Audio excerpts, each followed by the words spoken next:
This is a very cool subject to talk about, and I was thinking about the metaphor, how I should start. What anecdote from the real life I can bring to this conversation to explain you what we're going to be talking about and what is the drastic difference between stateless stream processing and stateful stream processing. And I come up with this interesting idea that when you have this forgetful barista person, that every day when the new day starts, they start this as nothing happened before. Old customers will look like new customers because this barista doesn't have any prior knowledge about the orders that regulars would order, or maybe even just their names to put on the cup. So that is example of stateless stream processing. You just doing your thing, getting orders, making coffee, and forgetting about this. It's a one-off operation. But now we have very smart barista that has some memory of the past, and also this memory is persistent, so like he will not gonna lose all this information. He has a notebook, this external memory, external storage, and we're gonna return to this one. And now, every time when he sees the new customer, he can recognize, oh, it's a new customer, or it's an old customer, or it's a John, or it's a Mary, or John likes espresso, and Mary likes her latte with skim milk and a pinch of the spice and stuff like that. So that is total different story, because this will require to have some additional sophisticated features, but also stateful operations, stateful processing will lead to the better results and better experience for the customers. My name is Victor Gamov. I work as a principal developer advocate at a company known as Confluent. I am excited to talk to developers. I'm talking about stream processing. I'm talking about Flink, Kafka streams. I'm a Java champion, and I also wrote the book called Kafka in Action. If you want to pick up this, you can pick up this in Manning. Let me know if you need a discount. I might find something so you can get this for a little bit cheaper. Now, so goals for today, give you introduction. Even though I'm not Ufuk, will be giving you solid introduction to stateful stream processing. My goal is for you to leave this room with understanding, have like a foundation of how Flink implements certain ideas and what kind of functionalities you can use in your applications. So we're going to start on why stream processing is much more important than batch processing, and through the serving different experiences for our customers. We'll get back this example with barista. It's still stream of orders, stream of never-ending events that happened in order to get a coffee or get some snack. And these things are constantly generated. So having ability to perform those and process those events as they occur or as they arrive to the platform. Now, we're going to touch on a few important bits of Flink specifically.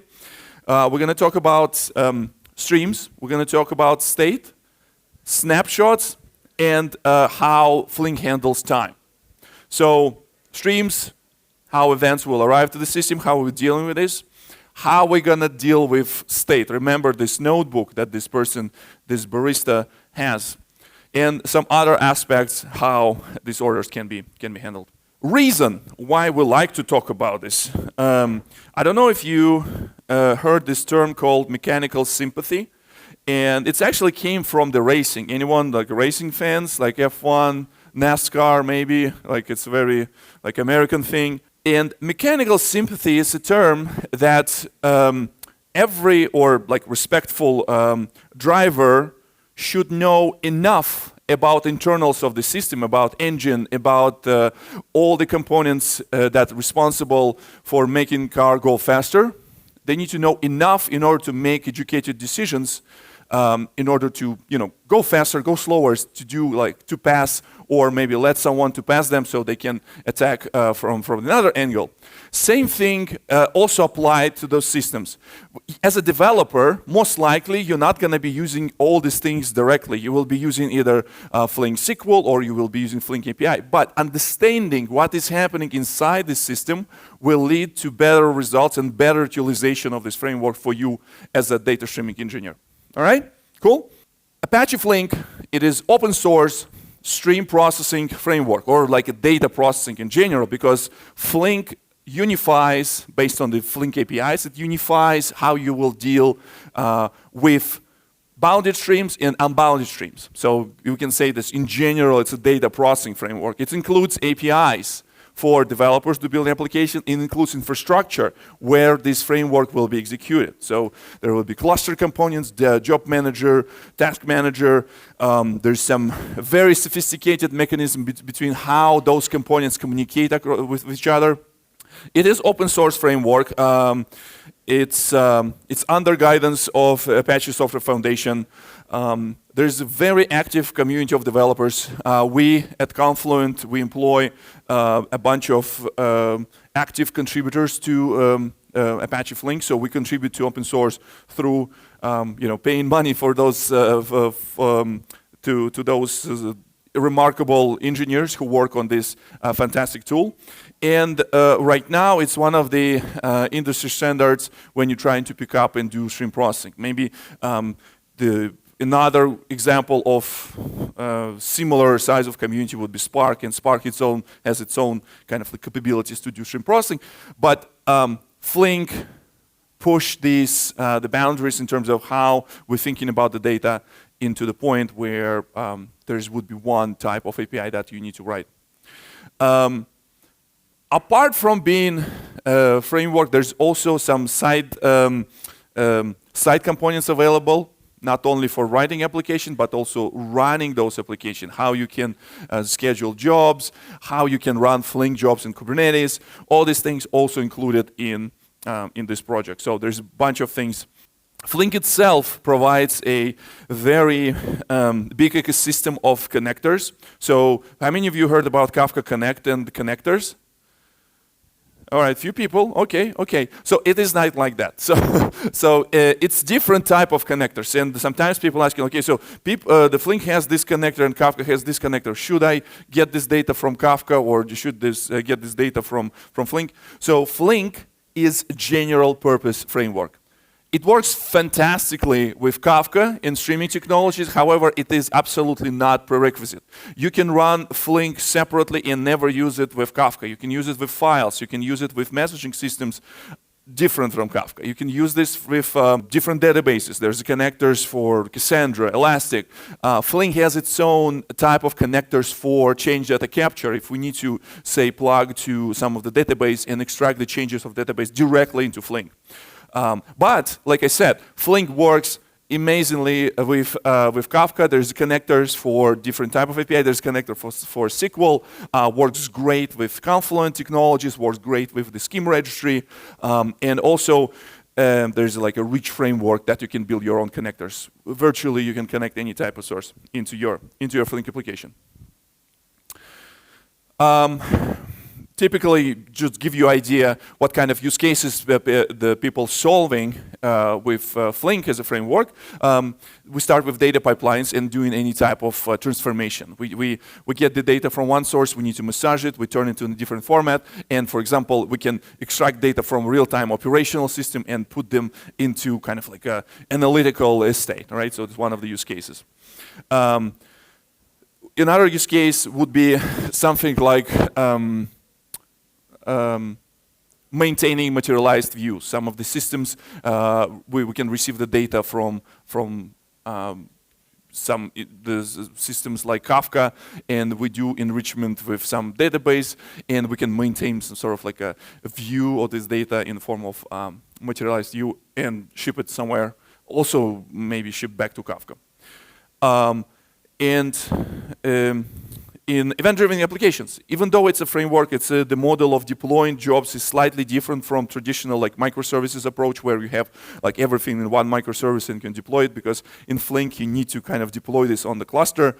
You still, event-driven applications can benefit using Flink. So the Flink can be this kind of like an orchestrator of like you can write some logic of routing messaging between different event-driven systems. So being a general purpose framework allows to implement general purpose use cases for this. But majority of people, it would be transformation, ETL, streaming analytics, batch analytics, and event-driven applications. As I already mentioned a few times, in the world of Flink, dealing with the batching data, batch data is just one of the use cases of streaming data, because this batch use case has boundaries. And we're dealing with sequence of events, with processing as they arrive, and we can do things. Technically, if you need to do any type of like stateful processing, you will need to somehow put the boundaries on your stream anyways. These boundaries can be logical, like based on certain the time windows, or it can be that boundaries can be created by certain requirements of your application. And for Flink, both solvable and easy to be implemented. As I already mentioned, a few things about this. There's multiple native sources. If you couldn't find native source, you can always use Kafka as a source, and most likely there will be Kafka Connect that ships data into Kafka, and from the Kafka you can get this into Flink. So for the next slides and next minutes, we're going to drill down into this this central piece that will be representing, and we will start looking how this Flink application would look like. And essentially, everything it boils down to one particular model of describing the data flows, or describing like data processing application. How many of you heard term DAG? Directed Acyclic Graph. Okay, my people in the room, nice, okay. Make some noise about DAG. So for those of you who don't know what's a DAG, it's a directed acyclic graph, meaning that it has beginning, it has end, so it's directed from one point to another. There is no loops in this graph, so you can have, and it's graph, because it has nodes and it has branches. And this is kind of like a common approach for describing data processing application. We can, in particular case of Flink, the way how the nomenclature goes, or how the vocabulary goes, is that each node will define a operator.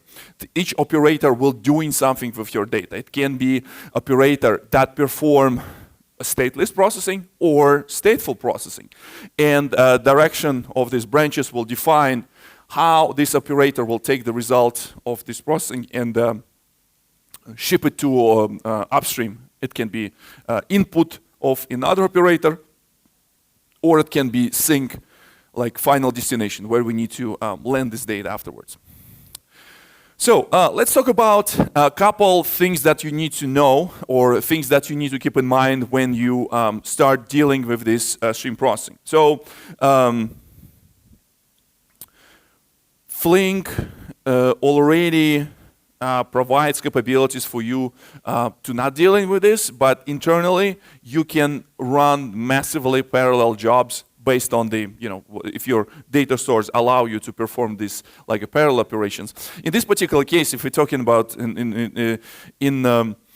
if we're talking in a use case of Kafka, the level of parallelism will be depend on a number of partitions, and generally partitions is the way how the systems define the parallelism and how the data would be processed. So in this particular case, our topology will start with the operator that will give me source operator. We're going to be reading data from Kafka topics, for example, and in this case, it can be even two topics, because we want to do something like reshuffle this. Or this data can be in one topic, and we can define level of parallelism to read these sources in two separate streams. So in this case, we might have some data that comes in one partition, or data comes from one topic, or data comes from another topic. So it is not relevant for this particular use case, or this particular example.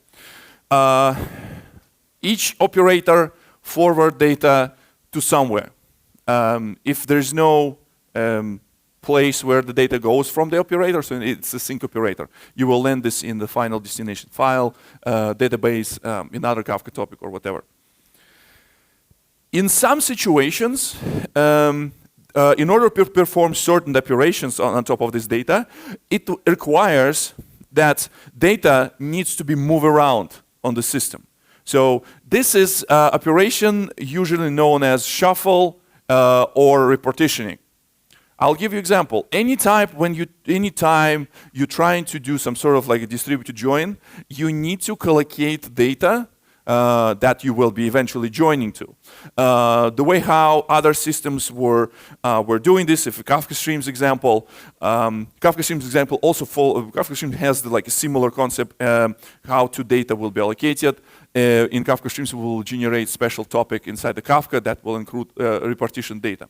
In Flink, everything is happened in memory because Flink nodes actually knows about the existence of each other. So when they need to move data around and reshuffle data around, they know that this particular node, like say, we're trying to group by color, yellow. So all these yellow, the shapes will go to node that will collect them. And another way around, if we need to do the blue, this data will be reshuffled. This is quite expensive operation. So when you will doing this type of stuff, when you need to know that the reshuffle or rebalancing is going to happen, this is very expensive because nodes are talking to each other through network, and every time when we're dealing with network calls in our Java world, we need to deal with serialization. So we need to take the objects that were represented in JVM, we need to serialize it so we can send this over the wire.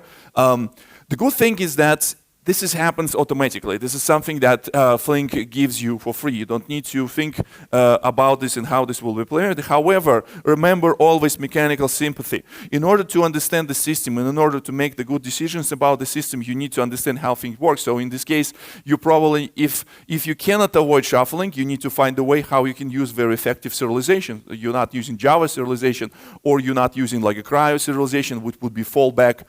You're using something and you define serializers on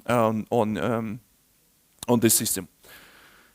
And at the end, once we did this repartitioning, we need to collect this data. So in this particular example, since we need to emit these counts of these particular shapes, they will end up in one sync node. So in this particular case, we also can reduce level of parallelism.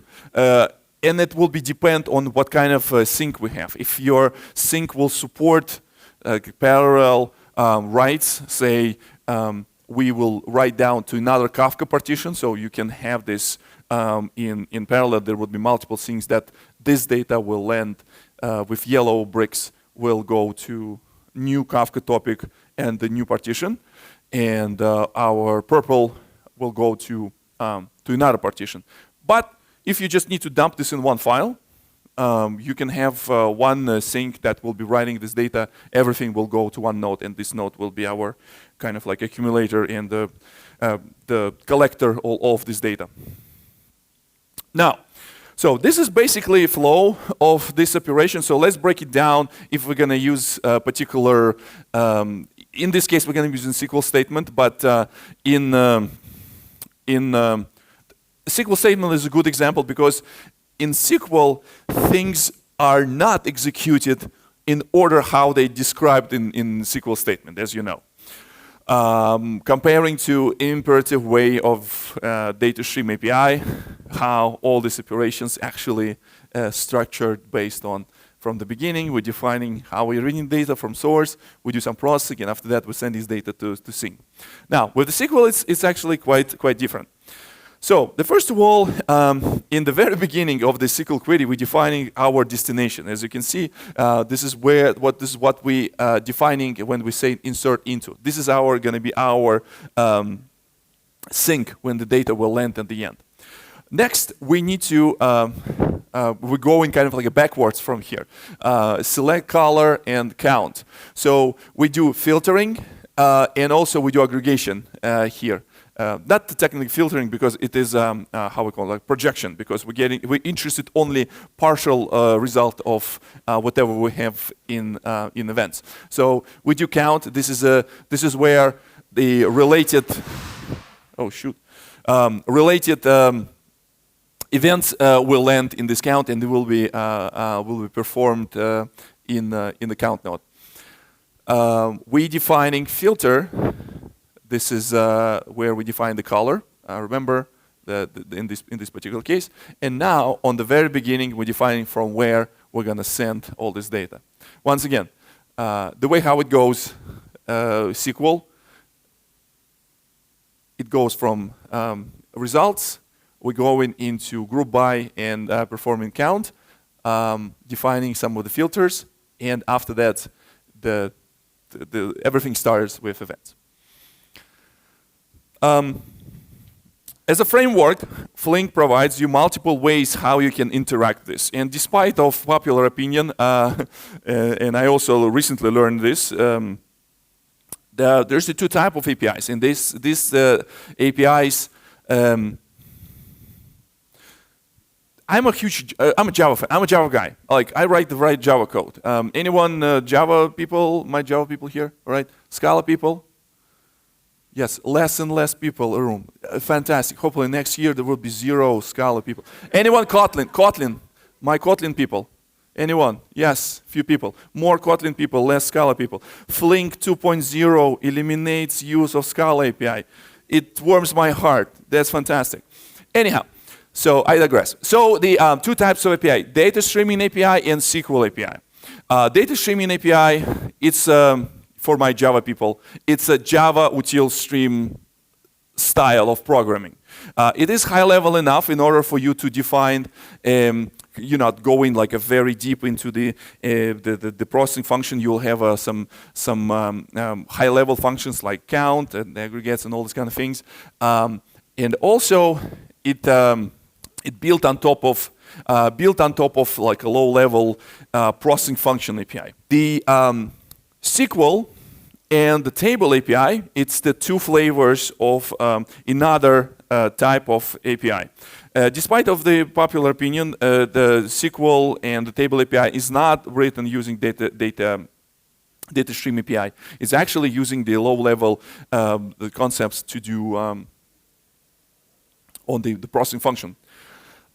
Table API is kind of cool. Anyone using Java people, anyone using this frameworks for like Juke, J-O-O-Q, one person knows. So essentially, in Java, we have options to either deal with lower-level stuff using JDBC or using like high-level frameworks like Hibernate or JPA to do kind of like object relational mapping. However, there's a very interesting framework there in between that allows you to kind of like build your queries in Java, perform types checks, but it's still, by the end of the day, you're not writing SQL by concatenating strings. You will have like a well-defined DSL that allows you to write this query. That's the table API. Table API allows you to still stay in the world of SQL, but writing this application in Java. Or you also have a SQL API.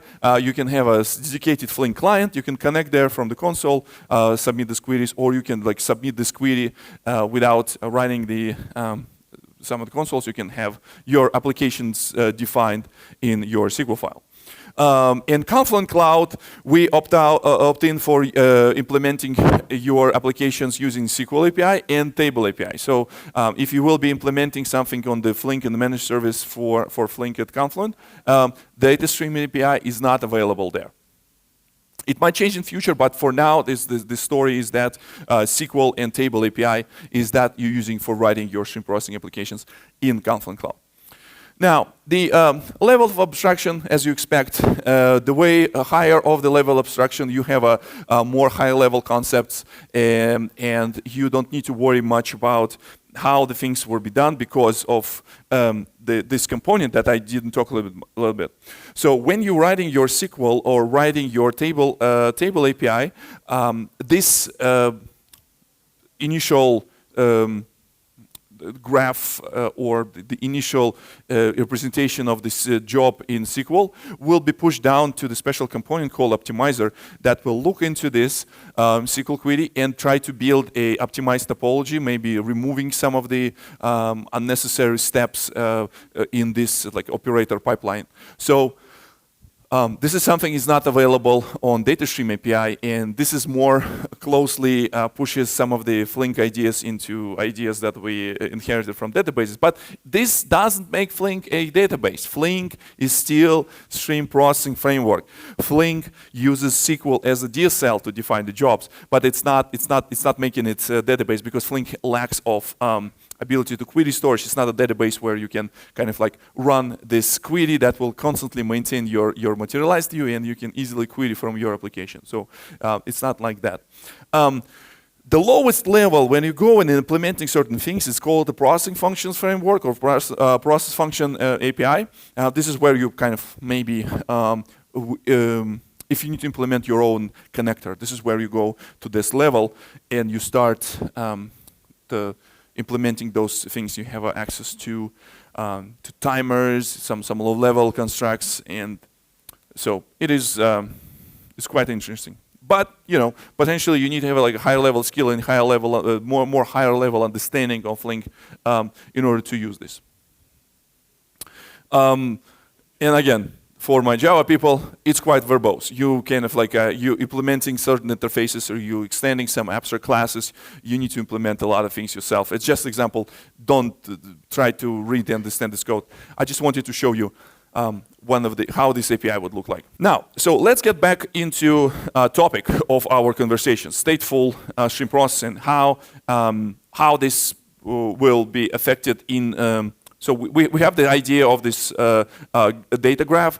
We have this idea how this Flink runtime will parse this SQL and turn it into this graph. So let's talk about some of the technicalities where all the things are happening. So first of all, filtering is the stateless, as you know, because we don't need to know, don't need to have any memory about the previous step.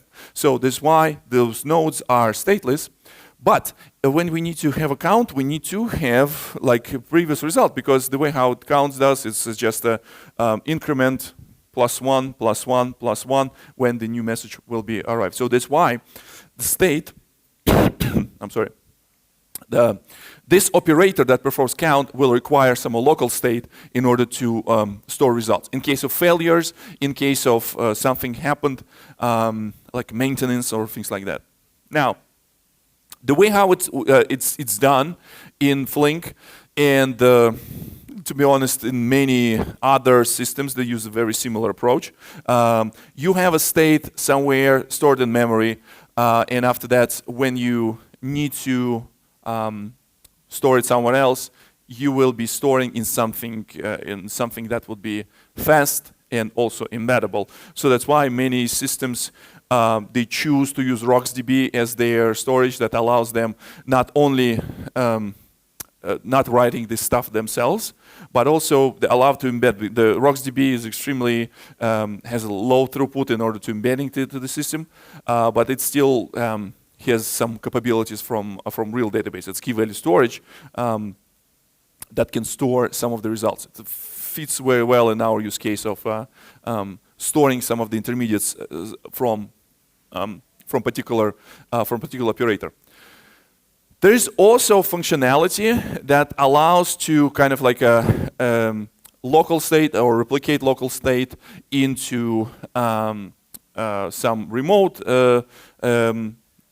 state, In the past, it can be used something like HDFS. Modern solutions, they prefer using the object storage compatible with S3, even though it's maybe not necessarily deployed in Amazon. There's some solutions that allow you to deploy your object storage compatible with S3 in API, but it can be done in your data center, in your cluster. So using this technology, these backups of the state can be replicated across, take this outside of the picture and restore it after.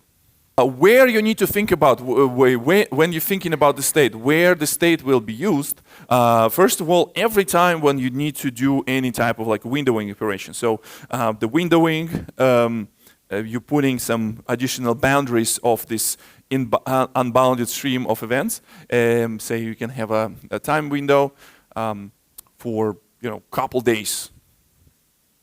It's going to be pretty big storage.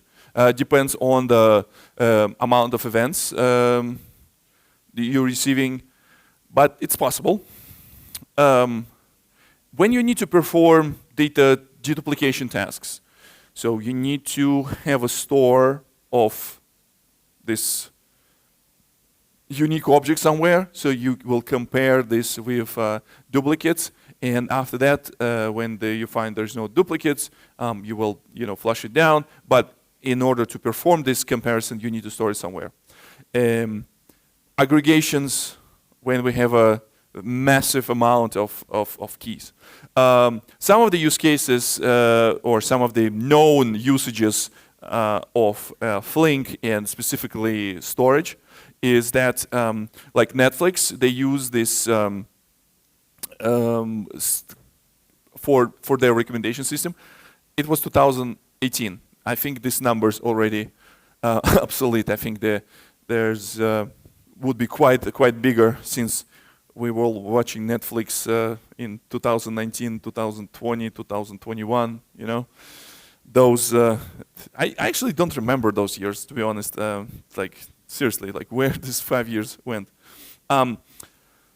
Flink provides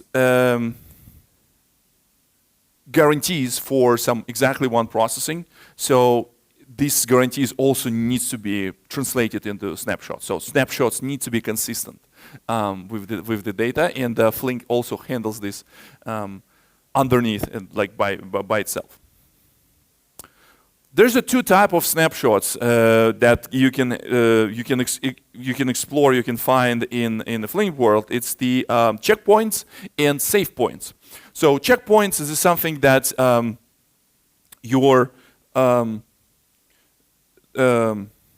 something that you don't need to worry about. This so checkpoints will gonna happen automatically based on certain configurations. You can define how often you want to do the checkpoints. Save points is something that your operator will be invoking. That's the process where our operators say, okay, so we need to restart this Flink cluster, but we don't want to lose all of our processing. We need to somehow safely pause this operation. So that's why save points will be issued, and there's a cool algorithm, we're going to talk about this in a moment, implements this and things are handled.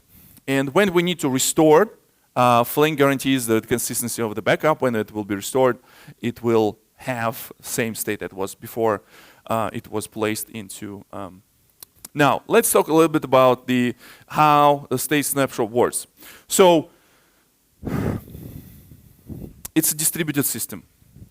And distributed system, this size or this class can be, I was trying to come up with some example for people who are just starting to do distributed systems. And since it's a snapshot, say you have a party, like a really big party, and we're trying to make a photo, like you're trying to make a group photo. And if it's going to be world where everything is under our control, we can say, everybody freeze. So in this room, for example, we can do this photo. You can say, everybody freeze, you froze, we took a photo, and off we go. But when we're trying to do the photo with all audience here, that would be impossible to say freeze, because some of the nodes of this computation will receive your message and they will froze. But how you make sure that the snapshot will be consistent? There's an algorithm that Flink implements, distributed consistent snapshot algorithm, that essentially will not tell everyone to freeze, but rather using special object that would be kind of like inserted into the stream to tell different nodes to save its own local snapshot. Think this like you kind of as a photographer, you can passing some sort of like a card, then everyone will receive the card, they will do a local snapshot, they will do a selfie, and after that, when everyone will receive this card, everyone will take the selfies, and by the end of the day, everyone will have their own pictures, and if we need to have a group photo, we can kind of sort of get this as a part of album. Not the one big picture, but many pictures with the consistent state, and each individual node will have its own photo over the time. This is how it implements in Flink using this Chandy-Lampard distributed consistent snapshot algorithm. Each node, all this like each operator will record its own state. So in this particular case, we're talking about offsets because this is our Kafka source. We need to know where we're reading. This is going to be our Kafka consumer underneath. And when we're starting this, offset is very important. And this offset thing exists in Kafka. We can rely on the mechanism storing offsets inside the Kafka using the standard, or we use something that will not depend on Kafka. So in this particular case, offsets will be stored on the snapshot information between these nodes. Since we're doing filtering, so we don't do anything, we're not storing anything on the nodes that will perform filtering, so it is, stateless. And only when we're getting into the nodes where we're performing some sort of stateful operation, we will be capturing the current state of the count. Whenever this node will receive this card and saying, hey, we are starting this process of the snapshotting or checkpointing, you need to do this type of stuff. And the thing, if we require exactly once, we require coordination between the sync operator and underlying the implementation. So we might need to have store things like transaction ID if we care that the results of this computation will land in one particular transaction. There will be consistent read and stuff like that. So this is kind of like how I would explain this this is what happens inside the Flink when we perform this type of operation. The next thing, I think this is one of the last and most important thing to talk about, is how Flink handles time. So in Flink, or in our stream processing, in the stream processing world, we do have two types of how the time is handled and how time is captured. There is a event time that will be registered somewhere inside this event. Maybe it was when this event actually occurred, and the system that captures this event write this down somewhere inside. Or in case of we have like multiple different systems, and here I'm solely talking about Flink event time and processing time. So event time, when will arrive the message through the Kafka, it will be reading this from timestamp. And there also can be processing time where Flink will start actually, do something with this data. And Flink support both. You can handle both situations. You can have a ability to extract these timestamps, and like you need to choose what kind of semantic you need to implement in your application. Depends on requirements. The most importantly, when we're dealing with time, we're dealing with distributed systems, there could be situations when some of the events can arrive later. Depends on how they were acquired first, how they were received on the very beginning of this of the process. We can have sensors that will capture from from the cars, and there's some delay happened. So events that happened in the real life happened before. They arrived into the system later. So how we can deal with this type of situation. And the way how it happens in the way how the Flink handles the situation. It handles with the concept of the watermarks. It's another special type of a payload that will be injected. But in this case, watermark will define kind of like a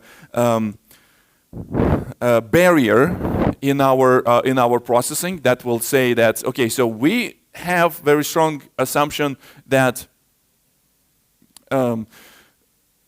everything that happened after this particular watermark is going to be like a part of new story, and everything that happened before this watermark, we can make sense in order to kind of like reorder this event. So the way how it works, say we do have events that say we are talking about 55. So everything that happens before 145, we will be able to kind of like handle with this situation. So we in this case, when we will be processing, we get this watermark first, and within the time window, we will be able to rearrange and perform computation of this event. I think this order here on the slide is slightly different that how it's supposed to be showing, because this watermark will be automatically generated based on certain kind of like a monotonic increasing the algorithm that will Flink would take this as a something is consistent, because this is something that Flink can control. So once this watermark will advance, we're going to be handling 150, 145, 150, and for the rest of the stuff, we probably will have another watermark. We'll have like a 2 minutes, and after that there would be another one.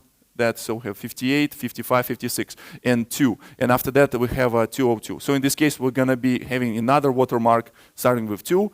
That will happen 50, 55, 58, and 2.